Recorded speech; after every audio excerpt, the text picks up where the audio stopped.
আগামী জাতীয় নির্বাচন সামনে রেখে ডিজিটাল নিরাপত্তা আইনের অপব্যবহার হতে পারে বলে আশঙ্কা করছেন বিশ্লেষকরা। এক অনলাইন আলোচনায় বক্তারা এই আশঙ্কা প্রকাশ করেন। এই আইনে মানুষের অধিকার হরণ করা হচ্ছে বলে অভিযোগ করেন তারা। সঞ্জিতা রশিদের রিপোর্ট। ডিজিটাল নিরাপত্তা আইন নিয়ে ওয়েবিনার আয়োজন করে গবেষণা প্রতিষ্ঠান centre of governance studies CGS। এতে আলোচকরা কথা বলেন আইনটির প্রয়োগ ও বাস্তবায়ন প্রসঙ্গে। এই সকল আইনগুলো করা হয়েছে অনেক ক্ষেত্রেই শাসকদের স্বার্থে। আমাদের যে ডেটা, এই ডেটাগুলো এখন কিন্তু নিয়ে যাওয়া হচ্ছে এমার্জেন্সির নামে। আমার মৌলিক সিকিউরিটি হরণ করা হয় এবং বলা হয় এমার্জেন্সির কারণে মৌলিক সিকিউরিটি এখন সাসপেন্ডেড থাকবে।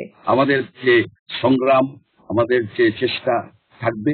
নিজ স্বার্থে বিভিন্ন সময়ে আইনটির অপব্যবহার হচ্ছে বলে অভিযোগ করেন বক্তারা।